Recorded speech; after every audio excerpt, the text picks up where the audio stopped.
So what do you make of what's the onslaught against Christians? Because I talk about it. I talk about it pretty frequently on Twitter and here. And I'm not Christian, but I see what's going on. And it's like, this is now the state-sanctioned bigotry. Yeah. That's okay. Not quite state, but like, if you care about what the media is allowed, you know, you can always attack white Christian men. Totally. And they're all homophobes and they're all bigots and all of this nonsense. Yeah. And I go to events with these people all the time and I find them to be decent and respectful and willing to disagree and walk away without punching you and everything else. But what do you make of just like the focus on that? Well, it's part of intersectionality. You posted the quiz the other day that it was like, what's your intersectionality score? Yeah, it's intersectionality score. Yes, and one of the things that you could slide was whether or not you're a devout Christian. The more devout of a Christian you are, I guess, the more privileged you are, or the lower you are in the intersectionality scale, or something like that. And so I think it's just associated because America and the West was driven by Christianity and was driven specifically by Protestants. I mean, the Revolutionary War was seen as a Presbyterian rebellion, and a lot of those people align anything with anything that is aligned with Americanism is white nationalist, is wrong, is imperialist. Christianity gets tied up in that. Now, for evangelical Christians, we also know, because the Bible tells us that the Church of Christ is going to be pushed to the margins until the world comes to an end. And so we will be persecuted. We will be more and more marginalized. And yes, we can continue to fight for Christian values. We continue to fight for being left alone, really, is what we're really fighting for. Just kind of leave us alone. That's what Protestants pretty much have always done. But yeah, I mean, at the end of the day, we know that it's not going to end well for us, probably. Yeah, it's really crappy situation. Like every day, just another tweet and another story, this nonsense. You know, they'll do Chris Pratt's church and they'll try to make it seem like, oh, he's a homophobe and he goes to this homophobic church. And it's like, guys, you want to do Ilhan Omar's mosque now? You want to do that, but they don't want to do that because actually they're the bigots. Right. I mean, that really is the truth. Yeah, and that's the thing, is that they're fine. They're really fine. The left is fine with you being a Christian as long as you don't actually believe what the Bible says. So as long as you believe the stuff about feeding the poor, as long as you believe that kind of stuff, but that has to mean the government, the government feeding the poor. But you have to do it their way. Right, right. As long as you're down with that, but you have to take away the wrath of God. You have to take away Jesus being the only way, truth, and life. You have to take away the biblical marriage stuff. You have to take away the abortion stuff. You have to take away the hard work that Proverbs talks about, that even the Apostle Paul talks about. You got to take all that away. As long as you're the Christian that believes in wealth redistribution, you're good. Yeah. All right, so let's dive into some of the topics of the day. You mentioned the wage gap. Yeah. It was recently, what was it, Gender Pay Gap Day Equal or pay hashtag day. Equal You're so Pay privileged Day. you don't even know our day. I don't even know. I just made sure to pay all my female employees less that day to just really drive it home. Yeah, sure. Is it a myth? What's going on here? It's a myth because, well, it's partly a myth. What they don't tell you is the entire story is this whole uncontrolled gap versus the controlled gap. And I actually heard about this originally on a more left-leaning site that's an organization up in Seattle that fights for equal pay. And they actually taught me on their site the difference between an uncontrolled gap and a controlled gap. The uncontrolled... You had a great Twitter thread on this, by the way, which we'll link to in the description. So the controlled gap I'll start with the uncontrolled gap. Does not account for job title, doesn't account for experience, doesn't account for hours worked. It really doesn't put any factors in. It's just the median what women make versus the median what men make, which is 79 cents to $1. That is true, but it doesn't account for any choices or any experience. The controlled gap accounts for all of those things. So it accounts for job title, hours worked, all of that. It doesn't account for like negotiating a raise, doesn't account for end of year bonuses or anything like that, but it does account for the big factors, and that is 99 cents on the dollar. So women make 99 cents to every dollar that a man makes. But again, you're not accounting for a few factors there, and that could be within the margin of error. So no matter what, there is no proof that there is systemic sexism that is causing women to make less money. Well, it also doesn't account for the fact that men and women choose different careers at the most simple level. I mean, the best example of this is Sweden, where they've been, completely egalitarian for ever, basically. And guess what? There are still more male engineers and there's still more female nurses. Yeah. So now they want to force people to do things that they don't actually want to do so they can get it 50-50, which is That's not really how freedom works, is it? No, and there's a million different programs to try to get women into STEM, because they've said for so long that the reason why there are so many more men in STEM is because women feel intimidated and because there's this patriarchal attitude in the STEM field. So they've tried so hard, they've put so much money behind it, and still, men are outpacing women, or there are so many more men in STEM that, just as many as there's ever been. And so it's probably not any outside factor, it's probably because women in general are different. How much of this do you think is just misguided sort of confusion? So, for example, you're pregnant now, your husband's here in the green room, your careers are going to be a little bit different because you're going to probably take some time off to child rear. Yeah. Maybe he will take some paternity time, maybe not. But that just physiologically, we just are different. They don't like talking about that either. Yeah. But that is just the nature of reality. I saw a study the other day that was like breaking news, and it was some study out of the UK that showed that there's a difference between boys' and girls' brains inside the womb that is as early as, however many weeks gestation that a child's brain is developing. They start going in these divergent paths of women, how the neurons connect, and women kind of being grown into these interpersonal creatures, whereas men are more focused in general on objects and data and things. Women are more focused on ideas and words and people. That starts in the womb. And I'm like, I'm so glad science is finally catching up to God and finally catching up to the things that we've known for thousands of years. And so you do wonder if that's going to happen. If, okay, we're trying all of these cool social experiments right now, like maybe it'll be fine if we draft women. Like maybe it'll be fine if we just pretend we just are totally gender neutral with our kids and pretend like no binary definition of gender exists. But I do wonder if science will catch up with us and be like, actually, all these things that conservatives were saying that the left thought were social constructs, they're just biological realities. Well, they also might find out, what if they found out that there was a gay gene one day, and now they're pro-choice? You'd have to be okay then with a woman deciding to abort that baby because it was gay. Because they don't want the child to be gay. And that does put them in this kind of ethical conundrum. But it's the same thing with race. I guess you would know what race your child is, obviously, before you have an ultrasound or anything like that. But there is a racial aspect to abortion, in that the majority of abortions happen in minority communities. And so when you ask a pro-choicer about that, they don't typically have any kind of answer, though. All right, wage gap. You briefly mentioned the trans situation, or gender roles. Yeah. The trans issue, considering it's 0.01% of the population or something, and I have complete sympathy with the issues that they're dealing with. A little overblown in our national discussion? Yes, and I think that the left does that a lot. Maybe I'm going to give them the benefit of the doubt, maybe with good intentions, because people with gender dysphoria, it truly is a struggle. I know someone with gender dysphoria, and it is a struggle. They didn't want this. They don't like this kind of struggle of feeling like they don't belong in their own body. It really is a psychological struggle, but you treat it as a struggle. You treat it as something that, okay, we don't just say, well, live what you want to live, because the rates of suicide are pretty much equal afterwards. It doesn't actually reconcile anything when we say, okay, just do what you want to do, because it truly is a disorder and a dysphoria. And I think maybe in an attempt to be compassionate to the people that are dealing with this and to help them not feel ashamed, the left has said, you know what, we are just going to validate who you are. I personally don't think that's the compassionate thing to do, to lie to someone, and I know a lot of conservatives feel the same way. But then you do start finding yourself getting angry and defensive about a subject that we should have a lot of sympathy for, because people force you to use gender pronouns that you don't want to use. They force you to have conversations that you don't want to have, and that's where things just get really sticky. And that's when, unfortunately, conservatives, including me, we get really dogmatic about it, and the sympathy and compassion is thrown out the window. Yeah, so what do you do to fight that? Because I get that. It's tough if you just keep being called a transphobe or any of these phobes.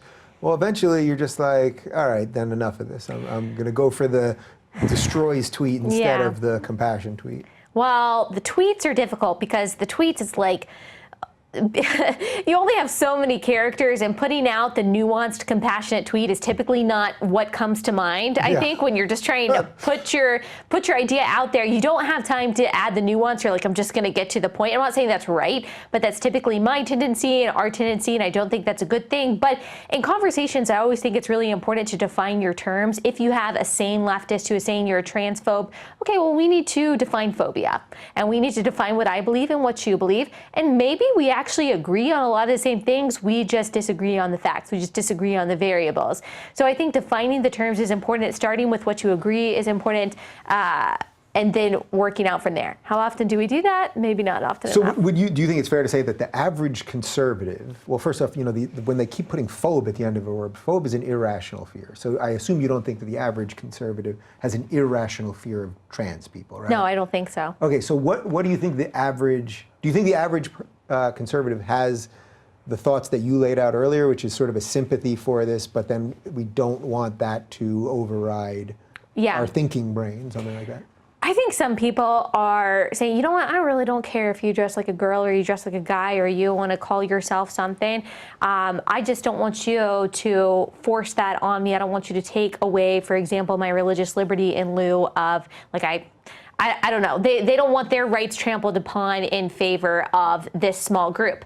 However, I do think there are people that kind of see where this line of reasoning goes, that if, okay, we deny biological realities, we deny what science is telling us, and we buy into this delusion that a man can just wake up one day and say that he is a woman, then, okay, we kind of lose all truth. What is truth anymore? It's just what you feel. We lose identity. It's just who you say you are, or are you actually defined in any way by biology? And I think they see the kind of slippery slope that goes down, and they say, okay, stop right there. I'm not down with this. And it all sounds crazy to just wake up and, middle-aged and be like, well, now I'm a female. But it's like, at that point, I mean, this sounds bananas. But if you were a washed-up male NBA player who couldn't play in the league anymore, you could be like, I'm a woman today. I identify as a woman, right? Yeah. I'm jumping in the WNBA, and I'm going to be the MVP. Watch this. And then the feminists would have to say, your lived experience. Yeah. Well, that's the other problem with it, is that you're kind of seeing some feminists push back on this and say, hang on. Well, old school feminists have been kind of saying, okay, we fought for the uniqueness of women, the empowerment of women, because women are women. And now men are beating us at our own game. Men are better at being women than women are. That's not fair. And so I do think you see feminists pushing back on that, who truly do believe that, okay, the reason why we fought for the empowerment of women is because women are unique. Only women can have children. Only women can do certain things. Women are better at some things than men are, as far as leadership goes, as far as organization goes, things like that. And they fought to bring those things to the forefront, and now none of those things matter anymore, because you can be a man and be a woman. So I'm just so glad I'm not on the left. It just seems so confusing.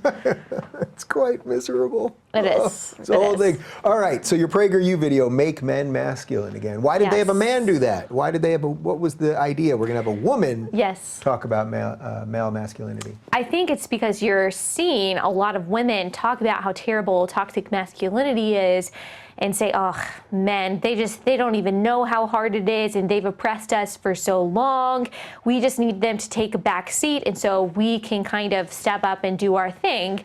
And so I think they wanted the perspective of a woman to say, hang on just a second, women actually do, not only do we like masculine men, or not even necessarily traditional masculinity. I'm not talking about like riding a four-wheeler. I'm talking about taking responsibility for your actions and taking care of your family, taking care of that provision and protection that men are so good at, and I think better at than women are. So you could still wear a nice shirt, let's say. Yes. But you should be able to take care of your family. Yeah, it's more internal traits than anything else, and the actions and the habits that you have, the responsibilities that you take. Women do care about that. And actually, the complementarian relationship that men and women have had forever has worked really well. It's worked really well. Not always. I mean, sometimes it goes over to a patriarchy, and that's not good. I don't think oppression of women is good, but the yin and the yang, the back and forth, and the complementarian relationship that we've had has worked. And I think you kind of needed to hear a woman say that. So why do you think the left's trying to destroy that?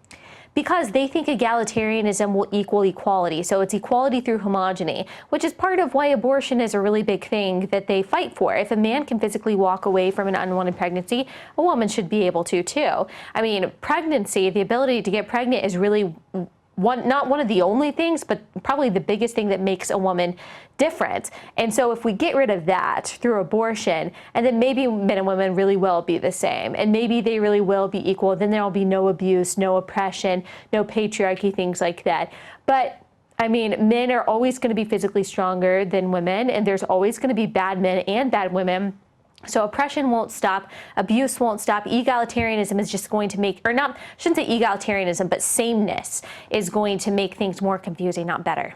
So I know you do public speaking too, and when you go to colleges, do you find you have any tricks on how to wake up, say, some of the lefties that are, you know, at least open to some of these ideas, but they're kind of like, she must be the bad guy, but I'll at least go and sit in the back of the room?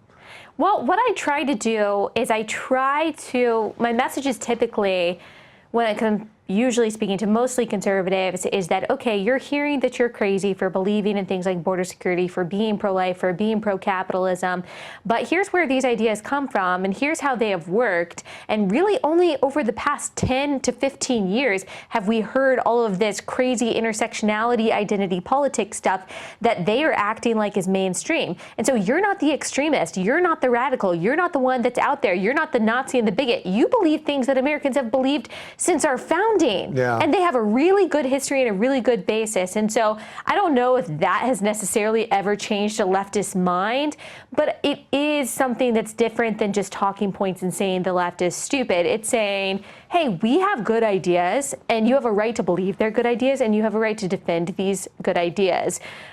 Really, the most disrespectful or the craziest, I always get very respectful, great liberal students that come and listen and ask awesome questions, I think. The only time that has been like, oh my gosh, I can't even get a word out without these people screaming, is when I was at UC Berkeley and I spoke to... Been there, done that. Yes, yeah. And I spoke to a class, and the professor was awesome for asking me, and I actually thought when I went in there, I was like, I'm gonna be really tame. I'm gonna be really tame with what I say. I'm not gonna throw any flames or anything like that. Oh my gosh, I couldn't even, it was like they had never heard a conservative idea. They had never heard someone who wasn't a liberal utter a word, and it was irrational. It was irrational. That was really my only experience where I was like, this is crazy. They've abandoned thought. Do you, in a weird way, blame the baby boomers for this? Because it's their kids, right? Like, or it's the end of it's the young end of their children. Like, so in a weird way, you can't blame the 16-year-old who now gets into college, you know, a couple years go by, he's been indoctrinated in high school, gets to college, gets slammed with more of the stuff. I have sympathy for him. Well, when they're yelling at me, I don't have that much sympathy for them. But like, I have sympathy for that condition because they were just thrown into that. Yeah. Not that you're looking to blame somebody, but if you had to sort of figure out where this whole thing started, where would you go? Well, the baby boomers really like to talk about how terrible millennials are, and I agree with them to some degree. I mean, a lot of the stereotypes that people have of us entitled and apathetic are true. But I remind them, like, we were raised by someone. We weren't raised by wolves. And I don't think it's so much that parents probably told their kids to be entitled or told their kids to be spoiled. I don't know if it was a lack of values that were taught in the family, but also there was a significant change from the time our parents were kids. Like my mom, for example, was, you know, she was driving to the liquor store to get her dad beer when she was like 13 years old. I mean, car seats, like that just wasn't even a thing. I mean, everything was a lot more free to the time where we were kids. I remember there was like a new law that said you have to be in a car seat until you're like in second grade or something like that. Everything changed. Everything became more safe, and everything shifted from like the latchkey kids who were coming home and fending for themselves. That's mostly Generation X because both their parents had jobs, to kind of these helicopter parents and these everybody gets a trophy, or this everybody gets a trophy mentality that we had in school. It's not like we didn't have competition, but it was that everyone gets some kind of reward. I would know I'm terrible at running. I'm so slow. And yet, in every race that I got honorable mention. Honorable mention. I got something. And that's how we were raised. I swear to God. So I'm Gen X, so I'm a little older than you. But I swear to God, I remember being in 3rd or 4th grade field day. and I was a scrawny little kid. I was not a good athlete. I became a good athlete later, and I remember getting a slip at field day. I did not place. I didn't get a medal, and I remember getting some sort of participation thing. And I'm not kidding. I remember as a 3rd or 4th grader thinking, this is nonsense. Yeah. Like, why would you give me this? I felt shitty. I felt bad. I sucked at whatever we were doing, like a slow bike race, and I sucked. So and why you knew give you me didn't anything? Get it.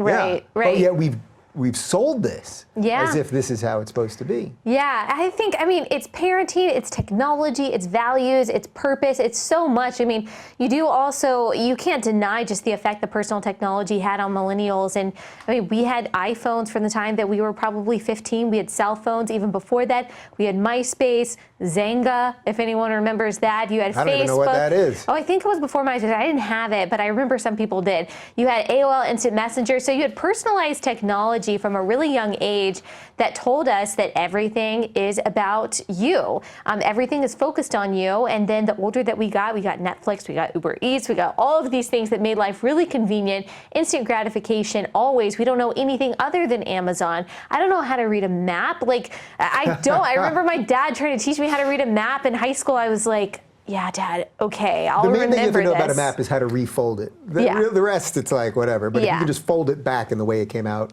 Well, I don't even know how to do that. So, and I think most millennials don't. And so this instant gratification, things should be easy for me, as they are in the technological world, has really affected our politics too.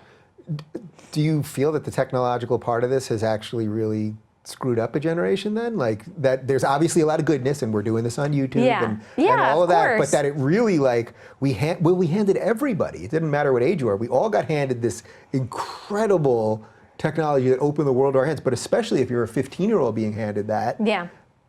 That's a lot to give a kid. Yeah, I want to hesitate to blame all of it on technology. I also see a loss of values in that we're not only the most progressive generation, but we're also the most irreligious generation. We're the biggest generation of religious nones, N-O-N-E-S. And I do think a lot of us are wandering, looking for truth, not really knowing what that is. Not me, but a lot of people in our generation. I don't know if that comes with technology at all or if that's connected, but it's certainly a factor in why I think millennials just don't have any center. They don't have any grounding, and they just think that their center is themselves. And we're told this all the time on social media. I mean, your favorite fitness blogger, your favorite self-help author is just love yourself. If you just look in the mirror in the morning, you tell yourself you're awesome, that you're enough, then you're going to be fine. And that's what you need to do. Everything's about my happiness. So you cut out the toxic people in your life. You cut out the things that you don't like, the things that make you sad, and you just do you. Yeah, you're going to be pretty lonely. Yeah, I mean, there's... after you chop it all away. You know? Right, and I mean, what do you do when the self-love runs out? What do you do when the self-esteem runs out? What do you do when you wake up in the morning and you're like, okay, I'm not that awesome, and I haven't accomplished that much. Should you just continue to coddle yourself, or should you do something about it? And the millennial is told, coddle, you'll be fine. And then you have someone like AOC saying, well, we're going to provide economic security for people who are unwilling to work. And so if you just want to be a watercolor painter, even if you suck at it, you should just keep doing it. Yeah. So there's not a lot of money in watercolor painting generally. Anyway. I wouldn't know because I'm not good at it, but I can imagine. Gay marriage.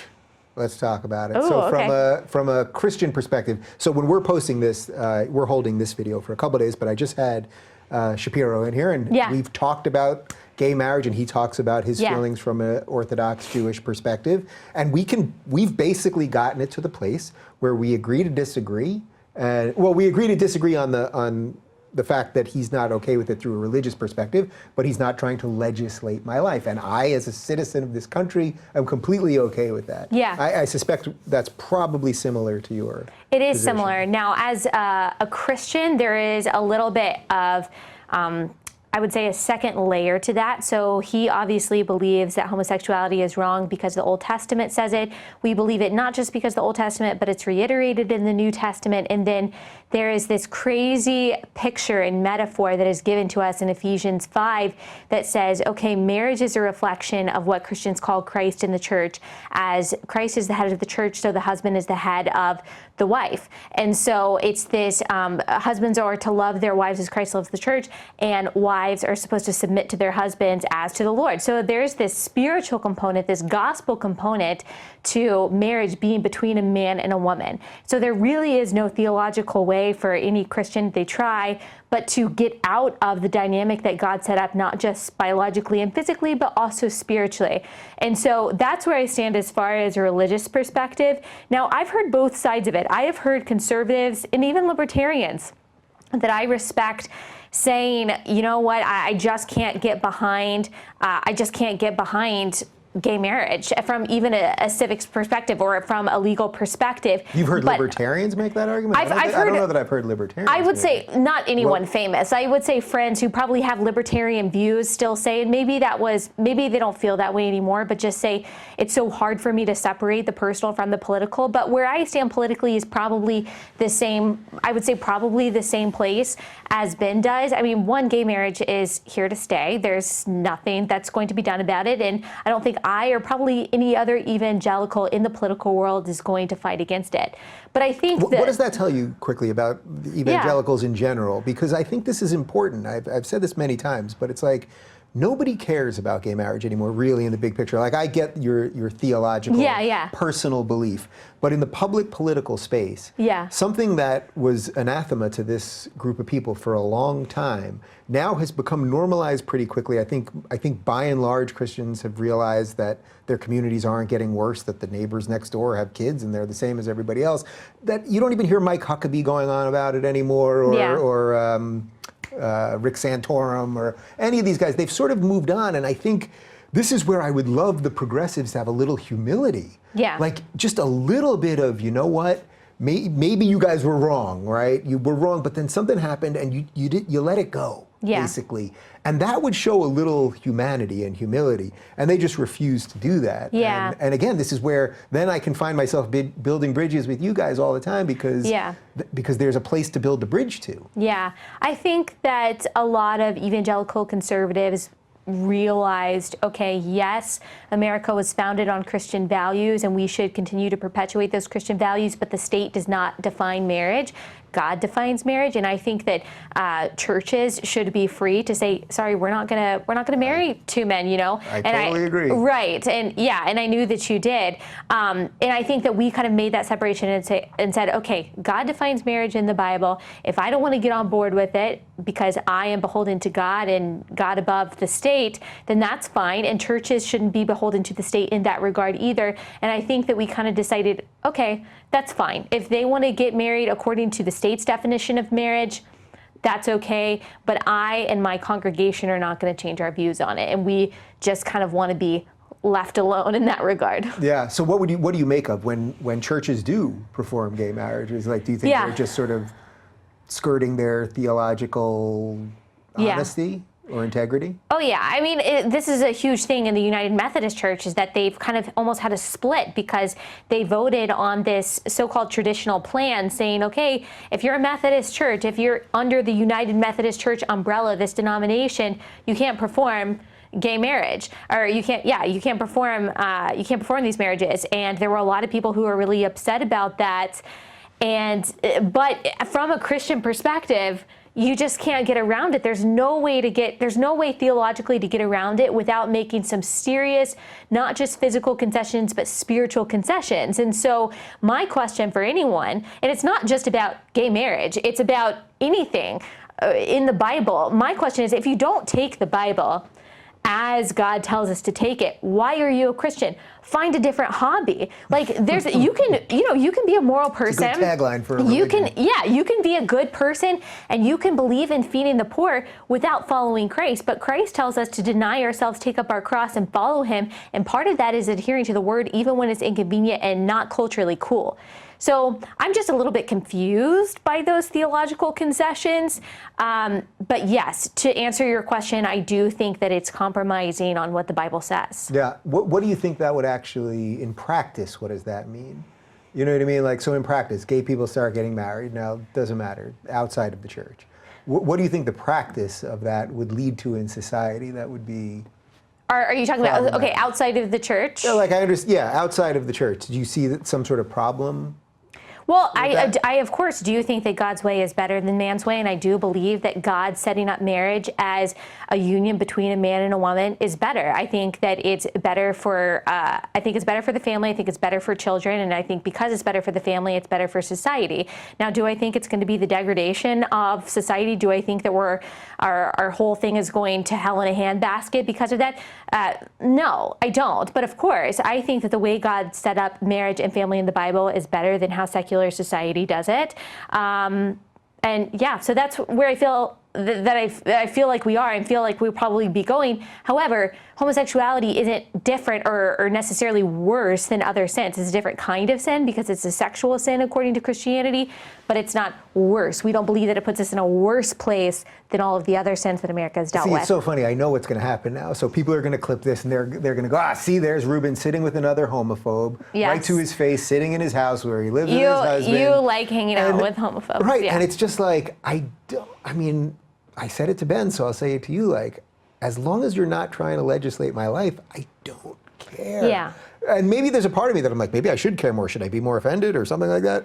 Yeah. I just don't. Well, I think part of it too is one, you want to be left alone, like so many people, like Christians do too. Like, go live your life. Yeah, you want to be left alone. And I think also, and you can correct me if I'm wrong, but a lot of the problem that especially Christians see on the left is that they conflate sexuality with identity. And so if I disagree with your relationship from a Christian perspective, then that must mean that I hate you. But I don't hate you. I think that you're a great person. I think you're a smart person and your husband's awesome. And so a lot of people on the left seem to not be able to separate those two things, that I can love you as a person and respect you and admire you as a person and not agree from my own Christian perspective with your relationship.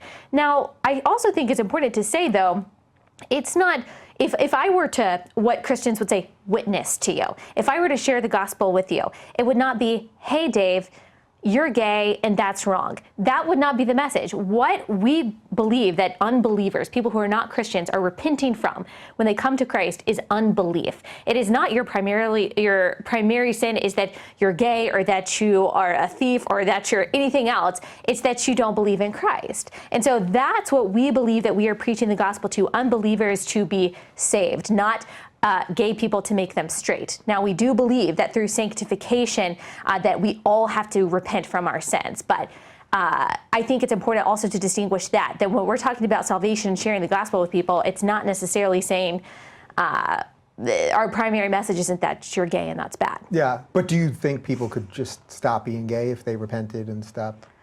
Well, I know two different stories. There's a really good book by someone who I totally disagree with in so many ways. You're going to give credit to somebody that you disagree with? In so many ways, but she wrote a good book. Now, she probably wouldn't say that, oh, God makes people straight, but it's called Gay Girl, Good God. It's by Jackie Hill Perry, and she did live life as a gay person, and then she kind of had an awakening. She came to God, and she's married, and she has kids. There are stories like that, but I also know stories of people. There is another amazing story, and I don't want to say the title because I don't want to say the title, but there is another incredible story of someone who became a Christian. He lived life as a gay person. He actually was in prison, and he lived life as a gay person, and he became a Christian, and he lives, as far as I know, he lives a celibate lifestyle. And so he is not married. He is probably never going to be married. He might not ever be attracted to women, but because he is a Christian and Jesus has called us to deny ourselves, whatever our desires are that are sinful, he lives a celibate lifestyle. And so I think that one just strikes me as deeply sad. Like I can get on, I'm pretty tolerant about this stuff, obviously. Yeah. That one just strikes me as he is gay. There is this religious piece of him in there. So the answer is then live alone and don't have kids and don't have a family and don't have a partner. Yeah, but that is where you start conflating sexuality with identity and romantic relationships with the ultimate fulfillment, and that's not what the Christian believes. Actually, Paul says for everyone it's better to be single than to be married. He says, I wish you were all like I was so you can be fully dedicated to the Lord. And we believe that if you're straight or you're same-sex attracted, then the gift of celibacy is truly a gift, that you can dedicate all of your passions humans to God.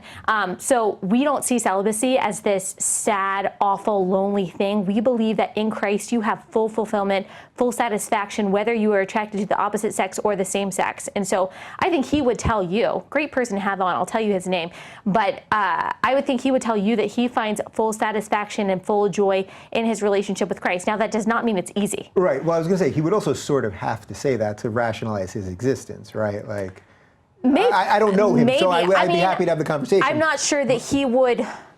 I don't think he would have chosen, because he was living an actively gay lifestyle. His name's Christopher Yuan, and I think he's incredible. I don't think he would have chosen to be a Christian, or I don't think he would have become a Christian if he didn't think that there was something to it, if he didn't think that it was worth it. I mean, he's seen the two alternatives and he chose one direction, so he obviously thinks that one is more satisfying than the other. I mean, he got nothing out of, at least tangibly in this life, saying, okay, I'm going to give that up and become a Christian. Yeah. I would. So it makes you wonder. It does make you wonder. It should make you wonder about Christianity. What is it about Jesus that would make someone give up what they thought their identity was, where the world says, well, that's where love is just being yourself and loving who you want to love? What kind of God, what is there to Christianity